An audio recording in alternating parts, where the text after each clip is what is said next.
series of threats from the people who are at the helm of affairs at the center. At the outset, I congratulate the Chief Minister of Telangana for taking the initiative to have this sort of a people's movement and to involve the like-minded CMs and leaders of various states in this great endeavor, meant for the future of the people of this country. On this very same day, a newly built collectorate for the district of Khammam and the second phase of Kandivalak, the Universal Eye Screening Program, organized by the state government of Telangana, have been inaugurated. This needs special mention because through them, at one stroke itself, the state government is improving governance as well as public services so as to better the lives of the people of Telangana. Let me state that Kerala and its people are with the state government of Telangana in all their pro-people initiatives. I have come to understand that decentralization of governance has been a hallmark of KCR Garu's administration. During the tenure of his government, collectorates have become state-of-the-art integrated district office complexes. All district departments are co-located in them for the convenience of people. And as far as the Kandivalak program goes, no such mass eye testing program has been conducted in the history of our country. Kandivalak means light for the eyes, or a torchlight showing the path. Today, with this public meeting, we are showing the path forward for the nation. It is a matter of great pride to once again be here in Telangana, the land of people's struggles. It is the heroic struggle of the peasants of Telangana in the late 1940s which placed the issue of land reforms on the agenda of the country. Several such people's struggles taking up diverse issues were waged as part of our glorious national movement. It is subsequent to centuries-long such struggles that our country won its freedom from the colonizers. However, today we have a peculiar situation in which a political formation that was not part of our national freedom struggle is in power in the country. The followers of those who tendered unconditional apologies to the colonizers and promised to serve the imperial crown are at the helm of affairs today. They have been and remain antagonistic to the values of our anti-colonial struggle. Ideas such as secularism, democracy, federal structure, social justice, and equality were championed through it, and subsequently they were included in India's constitution so as to uphold the values championed by our freedom struggle. Since those in power now were not part of our collective struggles then, they do not know the values on which India has been built as a sovereign democratic republic. So, they seek to alter the basic structures on which our modern nation has been built, even as they call for celebrations such as Azadi Ka Amrit Mahotsav to commemorate the 75th anniversary of India's independence. Amidst the glam and glitter of these celebrations, they seek to undo the very foundations of our country, our democracy, and our constitution. Our constitution starts with the preamble in which we have enshrined the basic values that we uphold as Indians: sovereign, socialist, secular, democratic, republic, justice, liberty, equality, and fraternity.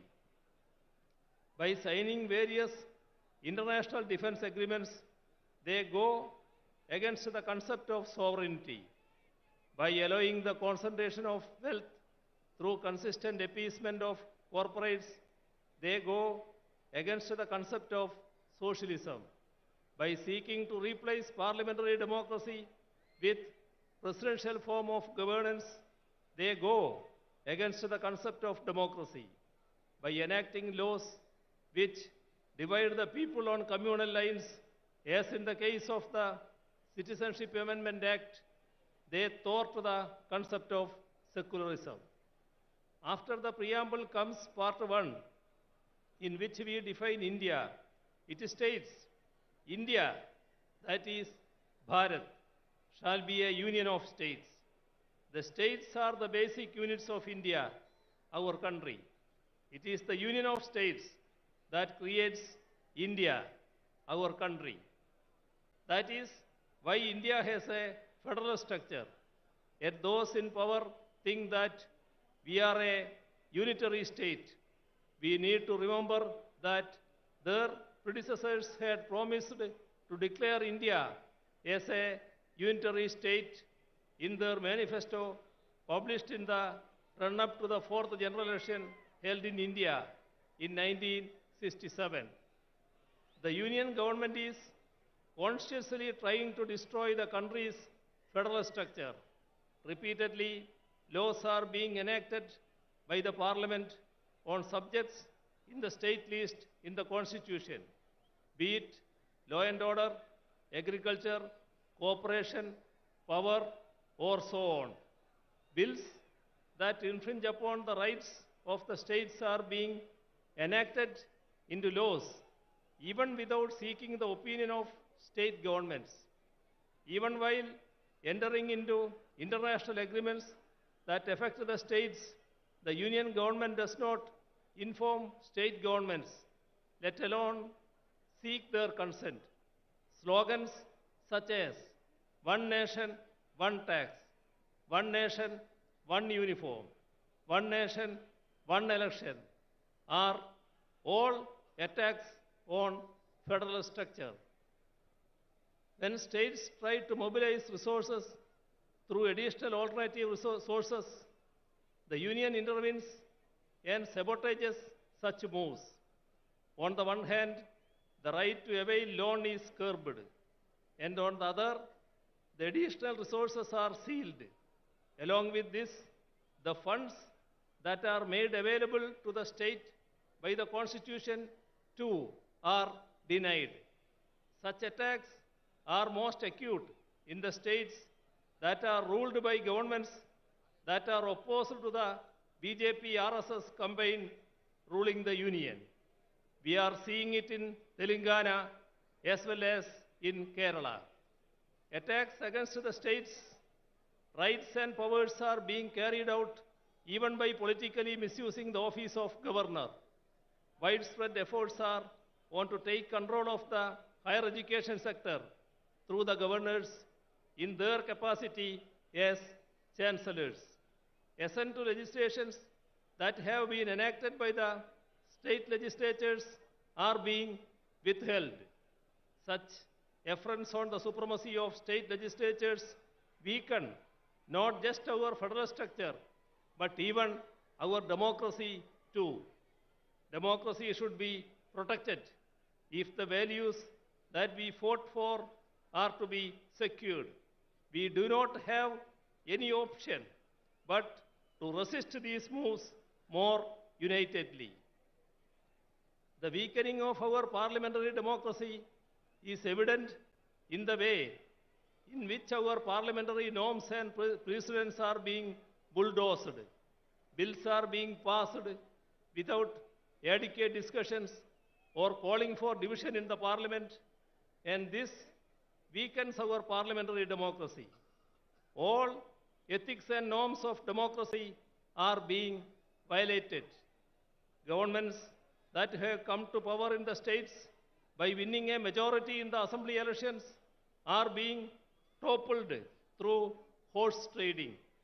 Such unethical efforts to form governments in the states weaken the very foundations of our democracy, which is based on a multi-party system. Such a multi-party system is essential if we are to preserve and promote our diversities while remaining united as one. Unity in diversity is the most cherished of India's ideals.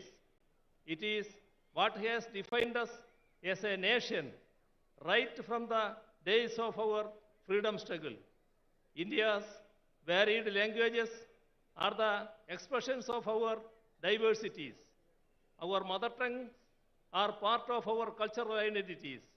However, efforts are on to portray Hindi as the national language while sidelining all our native languages, be it Telugu or Tamil or Kannada or Malayalam or Bengali or Odia or Assamese or Punjabi or Urdu or Gujarati or Kashmiri and so on. Imposing Hindi by doing away with our mother tongues will affect the integrity of the nation. Even the independence of our judiciary is being attacked. The statement of the 2.2% to 0.8% infrastructure sector has declined from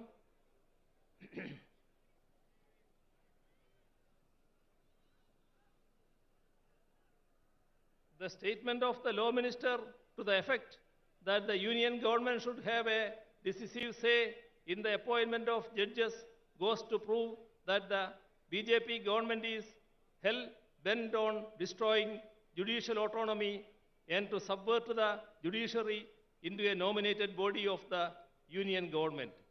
The Chief Justice himself has resisted the move, and it is commendable that the judiciary in general and the Supreme Court in particular have taken a firm stand, keeping the spirit of the independence of judiciary high. Not merely members of the union cabinet, but even the nominees are trying to meddle with the autonomy of the judiciary. Last week, the Vice President attacked the Supreme Court for striking down the NJSC Act of 2015. He even went on to say that he does not agree with the restriction imposed by the Supreme Court, which ensures that the Parliament cannot amend the basic structure of the Constitution. It is rather unfortunate that even the highest office, such as the Vice President, are making certain remarks that go against the Constitution and its spirit. India's identity as a democratic and secular country was molded in the fire of our anti-colonial struggle. The concept of India that is inclusive of different languages and cultures emerged during our national movement. Right now, these very characteristics of India are under a grave threat. The threat is posed by the present generation of those who were sycophants of the empire but betrayers of our struggles. It was those betrayers who murdered the father of our nation. Gandhiji, a practicing Hindu, was killed by the proponents of Hindutva. That is ample proof that Hindutva is not the same as or even related to Hinduism. The religion resorting to Hindutva efforts are on to create communal polarization in the country. By creating polarization, a last-ditch effort is being made to diffuse the public anger against the misplaced policies of the union government. The fallout of such anti-people policies are there all around us. Public sector enterprises, which are the wealth of the nation, are being sold off. In the last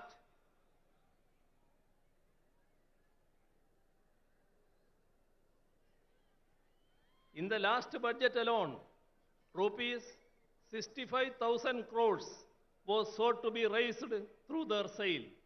They say that they do not have money to provide relief to the ordinary people, but they have written off corporate loans to the tune of rupees 11 lakh crores in the last 5 years alone. This amount would have sufficed to ensure food security to the entire people of the nation. The MGNREGS envisaged by the left as a scheme to aid the rural population in their distress is being scuttled. Allocation for it and work days are under it are repeatedly being cut down. The country's development is in doldrums. Figures denote that DGP growth has declined from 7.4% to 4.7%. Industrial growth has plummeted from 2.2% to 0.8%. Infrastructure sector has declined from 19.4% to 9.8%. With regard to foreign exchange reserves too, the country is headed for trouble. Our forex reserves have shrunk from 642.2 billion in 2021 to 528.37 billion US dollar last October. The constant rise of petroleum prices has pushed the people's lives into misery. All this has made life extremely difficult for the common man. There is a sharp increase in hunger and poverty. In the global hunger index, we are 107th among 121 nations around the world. 80% of the people pushed into poverty because of COVID are in India. Imposition of GST on essential articles has spiked price rise. Last year, India's wholesale inflation has touched a 3-decade high. Price rise is as high as 39%. Even amidst such dire circumstances, welfare measures for the poor are being denied. Atrocities are being committed against minorities, women, SCs, and STs. The idea of equality is given a go-by. Laws such as CAA, which seeks to alter our secular polity into a religious state, are being introduced. The main issues of the ordinary and the poor are related to their livelihoods. To create better living conditions, we need to forge the unity of the ordinary and the poor. People's unity has to emerge against the communal agenda that seeks to divide us. It is our duty to resist the backward march of our nation. As far as Kerala goes, we are resisting both communalism and neoliberalism, which are pushing our people into miseries. We are ensuring development and welfare in a communal tension-free atmosphere so that our people can enjoy the fruits of progress and lead peaceful lives. I hope that today in Khammam, the land of people's resistances, we will have the beginning of a new resistance, a resistance to secure the ideals that we fought for in our freedom struggle, a resistance to protect our secularism, our democracy, our constitution, and thereby our nation. I conclude by once again extending greetings to all of you gathered here. Thank you. ధన్యవాదాలు. Sound ఎక్కువ చేయవా బాబు? ఒక్కసారి అందరూ చప్పట్లు కొట్టాలి. ఇప్పుడు వద్దా నువ్వు కూర్చో. విజయన్ గారు కేరళలో ఒక అతి ముఖ్యమైనటువంటి ఫంక్షన్ను వారు అటెండ్ చేయాల్సింది. ఇప్పుడు త్రివేంద్రం వరకు వెళ్ళి వారికి ప్రత్యేకంగా ఏర్పాటు కూడా చేయడం జరిగింది. కొద్దిగా ఓపిక అవసరం మనకు. హిందీ ఇంగ్లీష్ ఉపన్యాసాలు కూడా వినడం మనం నేర్చుకోవాలా. ఇప్పుడు విజయన్ గారిని మనం సాదరపూర్వకంగా సత్కరించి పంపడం మన బాధ్యత కాబట్టి వారిని ఇప్పుడు సాగనంపాలి. కాబట్టి మనందరి పక్షాన నేను మీ అందరి